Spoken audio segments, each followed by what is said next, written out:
আমরা বর্তমান যে সরকার, ভারতের সরকার যেই আইন এনেছে আমাদের ওয়াকফ অ্যামেন্ডমেন্ট বিল, সেই বিল আমরা মানছি না। সেই বিল আমরা মানছি না, যেটা ভারত সরকার যে বিলটা পাস করেছে। তার জন্য আমরা সবাই মিলে এই প্রতিবাদ জানাচ্ছি বিশ্ববাসীর কাছে এবং দেশবাসীর কাছে, এই বিল যেন সরকার প্রত্যাহার করে এই বিলটা যেন বাতিল করে দেয়। এই বলে আমার বক্তব্য এখানে শেষ করলাম। ভারতের পার্লামেন্ট দ্বারা পাস করে নেওয়া ওয়াকফ অ্যামেন্ডমেন্ট অ্যাক্ট, যা সম্পূর্ণভাবে সংবিধান বিরোধী।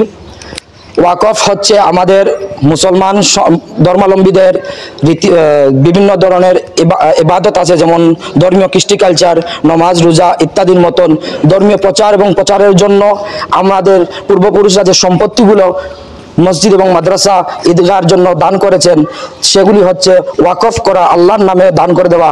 একবার যে সম্পত্তি ওয়াকফ হয়ে যায় তা চিরদিনের জন্য ওয়াকফ হয়ে যায়, মানে আল্লাহর কাছে দান করে দেওয়া হয়।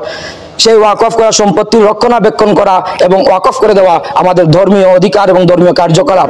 তাই বর্তমান সরকার যে ওয়াকফ অ্যামেন্ডমেন্ট অ্যাক্টের মাধ্যমে আমাদের স্বাধীনতা, আমাদের ধর্মীয় স্বাধীনতা আঘাত আনছে, তার মাধ্যমে সংবিধানের 25, 26 এবং 27 নম্বর অনুচ্ছেদকে সম্পূর্ণভাবে উল্লঙ্ঘন করা হচ্ছে।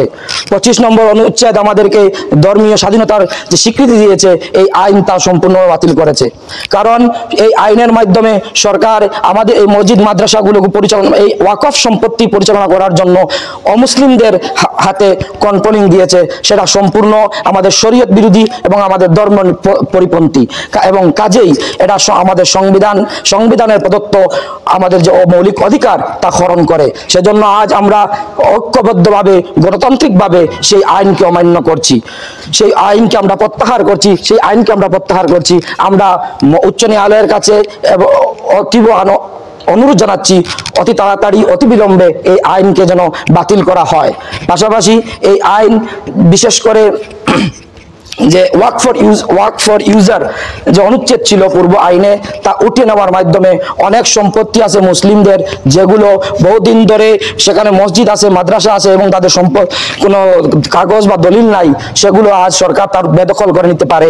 সেই আশঙ্কা আমাদেরকে নানানভাবে বেদনা দিচ্ছে। কাজেই আজ আমরা এই আন্দোলনের মাধ্যমে সরকারকে এই আইন বাতিলের জন্য অনুরোধ জানাচ্ছি এবং এই প্রতিবাদ করছি।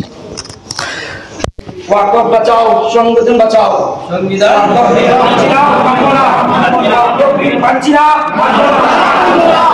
বাঁচাও, সংবিধান বাঁচাও, ওয়াকফ আইন বাতিল করো।